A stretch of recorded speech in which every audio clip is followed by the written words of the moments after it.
महाराणा प्रताप ये सब लोग पहाड़ों के अंदर बैठे हैं, तो अकबर आके उदयपुर पे कब्जा करता है। कहां कब्जा करता है? उदयपुर। और उदयपुर का नाम बदल के कर देता है मोहम्मदाबाद। नाम बदल कर क्या कर दिया?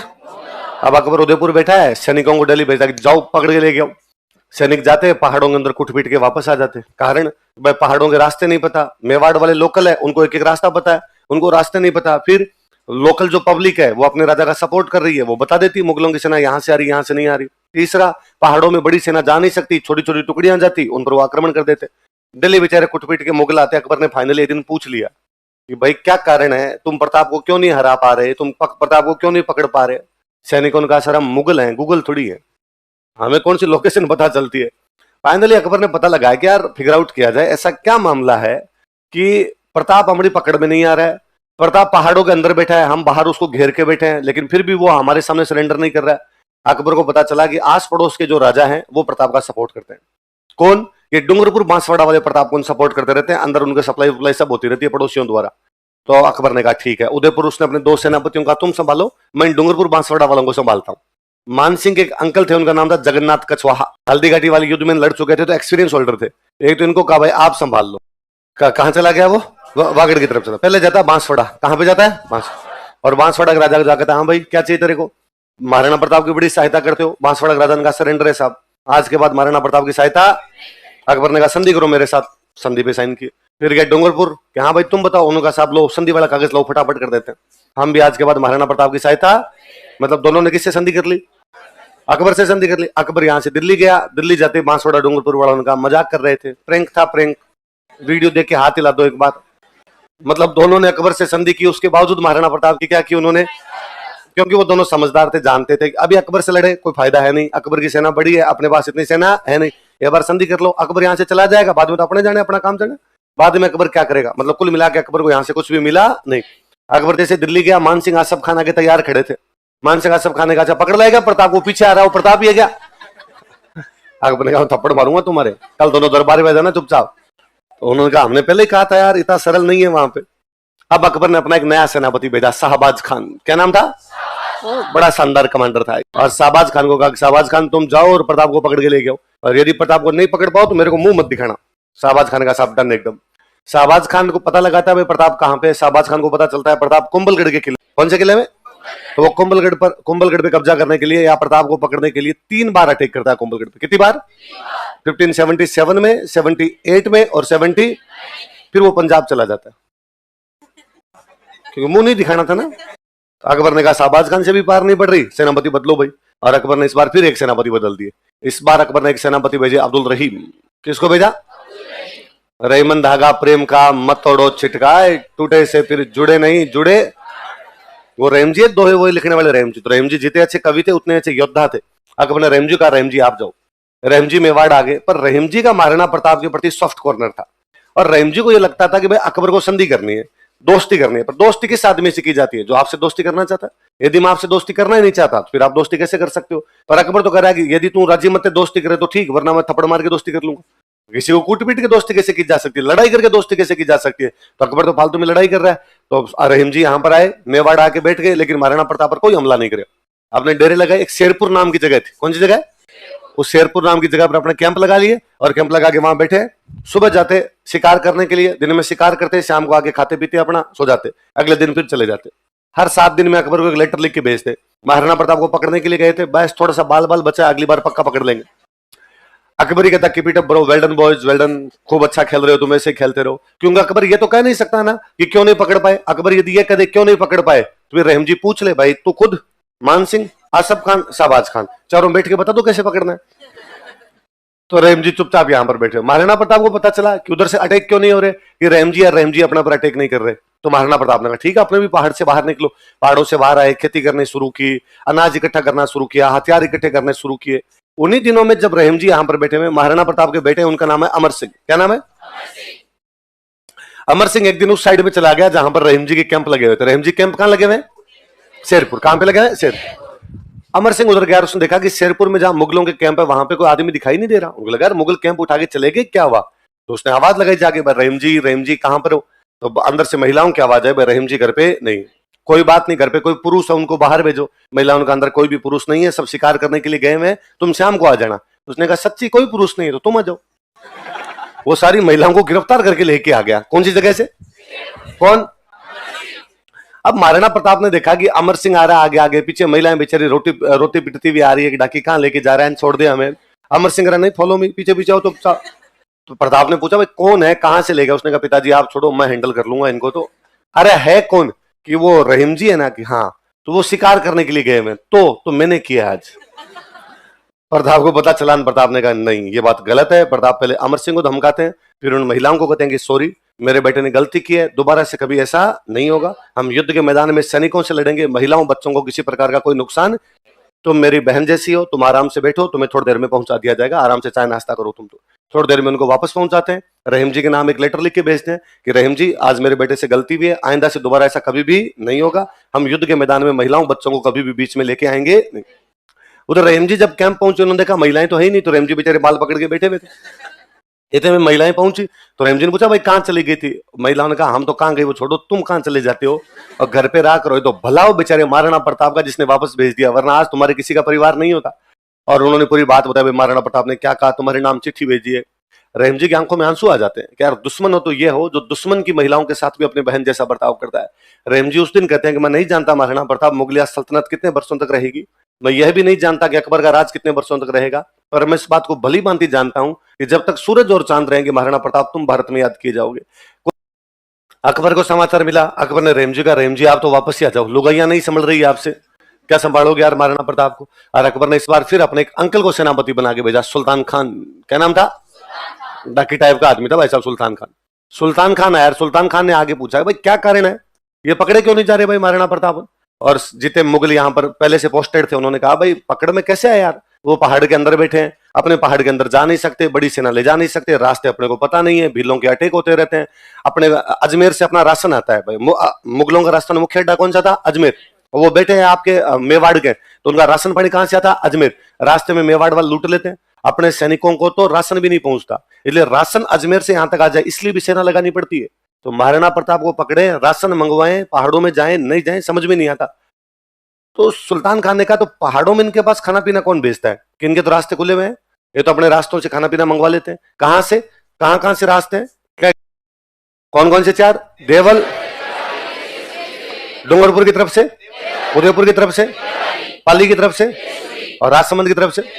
पहाड़ों में चार रास्ते हैं, चारों तरफ से सप्लाई होती है यार इनके आराम से। तो सुल्तान खान ने कहा काम करो ना, रास्ते ब्लॉक करो, जब अंदर सप्लाई नहीं पहुंचेगी तो पहाड़ में बैठे बैठे भूखे मरेंगे, भूखे मरेंगे तो बाहर निकलेंगे, बाहर निकलेंगे तो मैदान में आएंगे तो मरेंगे, अपनी सेना ज्यादा इनकी सेना कम। तो उसने 4 छावनी बनाई। कितनी छावनी बनाई? कौन कौन से? देवल, देबारी, देसुरी। सबसे अच्छी लोकेशन इनमें जो थी वो दिवेर की थी। कारण था कि अजमेर से जो मुगलों की सप्लाई आती थी वो दिवेर वाले रास्ते से आती। कौन से रास्ते से आती? तो मुगल क्या करते, मेवाड़ वाले क्या करते, मुगलों की सप्लाई को बीच में लूट लिया करते। इसलिए सुल्तान खान ने कहा दिवेर में मैं खुद बैठा हूं, तो इधर मुगलों की सप्लाई को किसी प्रकार से रुकने नहीं दूंगा, दिवेर में मैं बैठा हूं। बाकी जगह उसने अपनी सेना लगा दी, सब जगह देवल में भी सेना है, देबारी में भी सेना है, देसुरी में भी सेना है। महाराणा प्रताप सच में ब्लॉक हो गए, अंदर बैठे में, बाहर निकलने का उनके पास अब कोई रास्ता नहीं है, बाहर से सप्लाई का भी अब उनके पास कोई तरीका नहीं है। इतने में दशहरे का त्यौहार है। कौन सा त्यौहार है? अपने यहाँ दशहरे पे लड़ाइयां पक्की हुआ करती थी। कारण है कि दशहरे पे हथियारों की पूजा करते हैं, हथियारों की पूजा के लिए कहा जाता है कि तलवार की पूजा, तो तलवार म्यान से बाहर निकली, अब उसकी पूजा की, तिलक लगाया, अब वो म्यान में तभी जाए जब उसपे खून लगे, तलवार पे बिना खून लगे वो अंदर जानी नहीं चाहिए। तो राजाओं के टाइम में आसपास में कोई ना कोई छोटा मोटी लड़ाई कर ही लेते। उस ये जो दशहरे की ऐसी लड़ाइयां होती इनको बोलते टीका दौड़। क्या बोलते? टीका लगाया, तिलक लगाया, अब बाद में लड़ाइयां होगी, लड़ाई क्या बोलते? टीका दो। या राजा के राज तिलक की एनिवर्सरी वगैरह होती है उस पर भी जो लड़ाइयां वगैरह करते हैं उनको भी क्या बोलते? टीका दो। तो अब दशहरे की पूजा की, महाराणा प्रताप ने पहाड़ों में बैठ के फिर कहा भाई अब हथियारों की पूजा हो गई, अब हथियारों की खून लगाएं, युद्ध करें कहीं पर आसपास। तो कहां लड़ाई करने के लिए चले? सारे मंत्रियों संतरियों ने कहा सर देवल पर अटैक कर लो, एक तो रास्ता खोल देंगे, सप्लाई हो जाएगी। देबारी पर अटैक कर लो, ये रास्ता खुल सकता है। देसुरी पर अटैक कर लो, ये रास्ता खुल सकता है। पर किसी ने भी दिवेर का नहीं कहा, सब इन 3 का कहे। कारण कि मुगलों की सबसे अधिक फौज कहां पर लगी हुई? दिवेर। सुल्तान खान खुद कहां पर बैठा हुआ? दिवेर, क्योंकि अजमेर वाला रास्ता था इधर से। तो महाराणा प्रताप ने कहा भाई दिवेर क्यों नहीं, हम देवल, देबारी, देसुरी पर अटैक क्यों करें? सर इधर सेना कम है, आराम से जीत जाएंगे। बाद में देवेर में सेना ज्यादा है, सुल्तान खान खुद बैठा है, तो वहां पर वो थोड़े ज्यादा चौकन्ने हो रखे। महाराणा प्रताप ने कहा ना, वो सबसे कम चौकन्ने कहां पर है? वो अनिश्चित है, दिवेर के अंदर वो निश्चिंत नहीं है, और वो सोच रहे हैं भाई इधर तो वो, सॉरी दिवेर में वो निश्चिंत है, वो सोच रहे हैं कि दिवेर पर कोई भी अटैक होगा नहीं। तो वो यहाँ पे तो ये सोच ही रखा उन्होंने कि उनको लगता है कि जब तुम सोच रहे हो कि अपने को अटैक नहीं करना चाहिए तो वो भी सोच रहे होंगे कि यार यहाँ पर तो कोई भी अटैक होगा नहीं, इसलिए यहीं पर करते हैं, मौका ही मत दो। इसलिए दिवेर पर सर्जिकल स्ट्राइक की गई, अचानक हमला किया गया, सारे मुगल मार दिए थे, भयंकर मारे थे, भयंकर। या तो सरेंडर करवाया था या मार दिए गए थे या यहां से भाग गए थे। दिवेर का युद्ध, सुल्तान खान को महाराणा प्रताप के जो बेटे अमर सिंह वो भाला मारते हैं, भाला आर पार निकाल देते हैं, यहां से निकलता है पीछे से पार निकल जाता है। कहते हैं युद्ध जब समाप्त होता है, सुल्तान खान घायलों के अंदर पड़ा था, तो महाराणा प्रताप मिलने के लिए गए कि भाई इतना बड़ा सेनापति है, घायल पड़ा है, तो मिलने के लिए जाते हैं।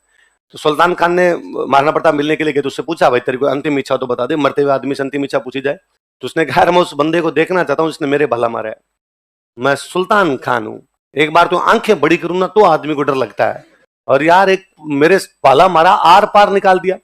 तो महाराणा प्रताप को लगा रही है मरता हुआ आदमी है, अब अमर सिंह को बुलाएंगे, अमर सिंह अपने कैंप में बैठा है, तो उनके पास में कोई दूसरा फौजी खड़ा था, उन्होंने उसको आगे ये था, इसने भाला मारा था।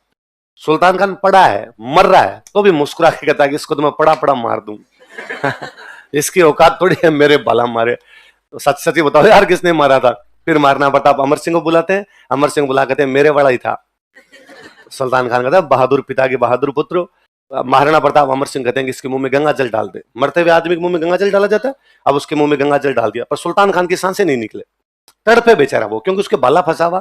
घायल आदमी के साथ सीधा सीने की जब तक पूरा खून बाहर नहीं आएगा तब तक मरेगा नहीं, भाला फंसा तो खून नहीं निकल रहा उसका, टप टप टप धीरे धीरे निकल रहा, तो जब तक पूरा खून नहीं निकलेगा मरेगा नहीं, तब तक तड़प तड़प के मरेगा। तो महाराणा प्रताप ने अमर सिंह को कहा इसका भाला बाहर निकाल दे, एक झटके में भाला बाहर आएगा, खून सारा बाहर आ जाएगा, एक साथ ही मर जाएगा, क्यों तड़पे बेचारा, मरना तो यही। सुल्तान खान इतना मोटा आदमी था, अमर सिंह से भाला बाहर नहीं निकला, चलते युद्ध में अंदर तो धंस गया और उसके वो पंसलियों में फंसा हुआ। फिर अमर सिंह उसके दोनों टांगों पे टांगे रख के खड़ा होता है, दोनों हाथों से भाला खींचता था, भाला निकलता था, सुल्तान खान मरता है। जेम्सटोड दिवेर के युद्ध को कहता है ये मेवाड़ का मैराथन है। क्या कहता है मेवाड़ का? जेम्सटोड यूरोप का था, यूरोप में एक देश पड़ता है ग्रीस, कौन सा देश, जिसको हम यूनान कहते हैं। यूनान में एक जगह है, उस जगह का नाम है मैराथन। क्या नाम है जगह का? जैसे जयपुर एक जगह है, उदयपुर एक जगह, वैसे एक जगह का नाम क्या है? मैराथन। तो जेम्सटोड कहता है जैसे हमारे मैराथन के मैदान में युद्ध हुआ था, वैसे मेवाड़ के कौन से मैदान में हुआ? दिवेर। इसलिए दिवेर का युद्ध उसी युद्ध के समान है जैसा युद्ध कौन सा? मैराथन। इसलिए दिवेर का युद्ध मेवाड़ का क्या हो गया? अब अकबर ने कहा, अकबर को समाचार मिलेगा भयंकर आ रहे हैं मेवाड़ में, तो अकबर ने कहा भाई अब कौन जाएगा लड़ने के लिए? मुगलों ने कहा भाई बस कर, क्यों मरवाए, जब पार ही नहीं पड़ रही तो क्या करना है जाके वहां पे। और अपने राजस्थान वालों में से कोई ना कोई तैयार हो ही जाता। मान सिंह वाले अंकल है वहां पे, जगन्नाथ कछवा, उन्होंने अकबर को कहा मैं एक बार जाके देखूं। अकबर ने कहा अरे मुगल सेनापतियों की तो पार नहीं पड़ रही, तू जाके देख ले। तो 1585 में अटैक करता है जगन्नाथ कछवाहा पर, भाई उसकी भी पार पड़ी नहीं। ये अकबर का महाराणा प्रताप पर लास्ट अटैक है। इसके बाद अकबर ने महाराणा प्रताप पर कोई अटैक ही नहीं किया। महाराणा प्रताप की डेथ होती है 1597 में। कब डेथ होती है? और जैसे ही महाराणा प्रताप की 1597 में डेथ हुई, महाराणा प्रताप के बेटे राजा बनते हैं अमर सिंह। कौन बनते हैं? अकबर ने वापस अटैक किया। मतलब अकबर ने उदयपुर के या मेवाड़ के 3 महाराणाओं से लड़ाई की है, उदय सिंह, प्रताप, अमर सिंह, तीनों खिलाफ हार नहीं पड़ी। उदय सिंह ने संधि नहीं की थी, प्रताप ने संधि नहीं की, अमर सिंह के टाइम अमर सिंह वापस लड़ लेता है, अमर सिंह वापस संधि नहीं करता अकबर से। और अकबर ने 1585 से 1597 तक, जब तक महाराणा प्रताप जिंदा रहे तब तक अकबर ने इधर कोई भी अटैक, इन बिटवीन 12 साल का टाइम। कितने साल का टाइम है? इन 12 साल के टाइम में अकबर ने काबुल पर अटैक किया, कश्मीर पर अटैक किया है, पंजाब पर अटैक किया है, बंगाल पर अटैक किया है, बिहार पर अटैक किया है, साउथ इंडिया पर अटैक किया है। कुल मिला के उसने पूरे भारत पर अटैक किए, मेवाड़ को छोड़ के। किसको छोड़ के? क्योंकि अकबर प्रैक्टिकल है, वो बहुत इंटेलिजेंट आदमी, वो समझता है कि आरएस में पार नहीं पड़ेगी, पटवारी ग्राम सेवक दे लेते हैं, तो उसने बाकी सब जगह अटैक किया। ऐसे कैसे हो सकता है यार कि आप काबुल कश्मीर पर अटैक कर दो और नाक के ठीक नीचे मेवाड़ पड़ा, यहां पर अटैक नहीं करो। उसके समझ में आ गया था कि इधर अपनी पार पड़ने वाली। तो अंतिम आक्रमण करने के लिए कौन आया मुगलों की तरफ से? जगन्नाथ कछवाहा आमेर का है, आमेर के राजा का भाई है, भगवनदास का भाई है। तो प्रताप को बड़ा गुस्सा है, प्रताप लगा अरे आमेर वाले क्या मांगते हैं, कभी मान सिंह आता है लड़ने के लिए, कभी जगन्नाथ कछवाहा लड़ने के लिए आता है, कभी भगवनदास समझाने आता है, कभी मान सिंह समझाने आता है। उसने कहा आमेर वालों मैं तुम्हें बताता हूँ, पहले मुगलों का बाद में देखेंगे, पहले तुम्हें देखते हैं। प्रताप आमेर पर अटैक करता है। कहां पर अटैक करता है? और आमेर वालों का एक भाग छीनता है, मालपुरा। क्या छीनता है? ये टोंक में अपनी जगह पड़ती है मालपुरा, ये आमेर वालों के पास में थी, लेकिन प्रताप ने छीन ली। क्या छीन लिया? मालपुरा। किससे? आमेर वालों। अब जब अटैक होने बंद हुए तो महाराणा प्रताप पहाड़ों से बाहर आए, मुगलों के जो जो जगह कैंप लगे थे वो उड़ाए कैंप सारे के सारे, और अपनी एक नई राजधानी बनाई चावंड। कौन सी राजधानी? और मेवाड़ को वापस पुनर्व्यवस्थित करने का प्रयास किया। अब तक किसान भी तो सारे पहाड़ों में बैठे, लोग सारे पहाड़ों में बैठे, लोगों को गांव के अंदर भेजा, किसानों को खेतों के अंदर भेजा, फसलें वगैरह उगानी शुरू की। नई राजधानी कौन सी बनाई?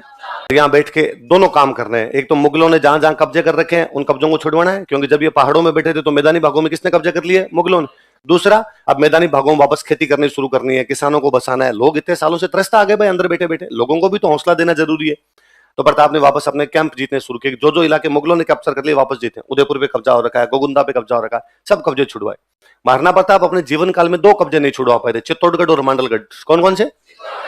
तो 2 कब्जे वो नहीं छुड़वा। वो चित्तौड़ मंडल लेने की तैयारी कर रहे थे, इन बिटवीन चावंड के अंदर बीमार होते हैं, चावंड में डेथ हो जाती है 19 जनवरी 1597 में। तो गांव दान में देते, तब मैंने बताया था गांव लिख के दिया करते। किस पे लिख के देते?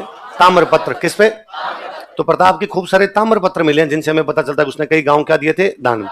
उनमें कई ताम्रपत्र ऐसे हैं जिससे पता चलता है कि उसने हल्दी घाटी युद्ध के ठीक बाद हल्दी घाटी के आसपास की जमीन दान में दी। कौन से युद्ध के ठीक बाद? कहां की जमीन दान में दी?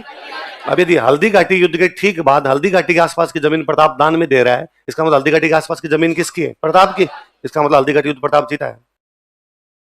यदि वो युद्ध हारा हुआ होता तो आसपास की जमीन पर उसका कब्जा नहीं होता, और आसपास की जमीन पर कब्जा नहीं होता तो आप किसी को कैसे दे सकते हो? आपके पास वही तो चीजें दे सकते हो। तो आजकल जब हिस्ट्री वापस रीराइटिंग होती है, हिस्ट्री की लिखी जाती है कि हल्दी घाटी युद्ध में कौन जीता, तो हल्दी घाटी युद्ध में प्रताप जीता। उसका क्या एग्जाम्पल है कि ताम्रपत्र। ताम्रपत्र एग्जाम्पल है कि उन ताम्रपत्रों से पता चलता है कि आसपास की जमीन प्रताप ने किसको दान में दी है? लोगों को बांटी है। कहां की जमीन? हल्दी घाटी। इसका मतलब हल्दी घाटी युद्ध में किसकी जीत हुई है? प्रताप। फिर दूसरी बात, अकबर का एक इतिहासकार युद्ध के मैदान में खुद था, बदायूनी। कौन था? वो कहता है भाई साहब जब प्रताप ने हमला किया हम 16 किलोमीटर बनास के पास पास भागे हैं। भागता कौन है? जीतता हुआ, हारता हुआ। वो लिखता है कि जब हम यहाँ से हल्दी घाटी से निकल के गोकुंदा चले गए तो रात को इतने भयभीत थे कि दीवार बना कर रहे थे। हारी हुई टीम हमेशा भयभीत रहती है, जीते हुए बंदों का कॉन्फिडेंस अलग होता है। फिर अकबर ने मान सिंह और आसफ खान दोनों का दरबार में क्या करवा दिया? ऐसा कौन बादशाह जो अपने जीते हुए सेनापतियों को कहता है कल से मुंह मत दिखाना? कि मान सिंह आसफ खान जीत के, उन्होंने कहा बादशाह जीत के। अकबर ने कहा क्या कर दिया यार तुमने, जीतना थोड़ी था, आज के बाद दिख मत जाना मेरे को। और बादशाह के चरमराहट ज्यादा लगी है, बादशाह को दुख ज्यादा हुआ है कि हारे, इसलिए खुद आ गया। हल्दी घाटी युद्ध के ठीक बाद में अकबर ने खुद ने हमला किया, वरना मरे नहीं जाते थे कहीं पे, सेनापतियों से पार लगाते। लेकिन उसको लगा कि नहीं यार ये बदला मैं लेकर रहूंगा, तो वो खुद यहां पर आ गया था। ताम्रपत्र उसमें एक बड़ी चीज है सारे के सारे।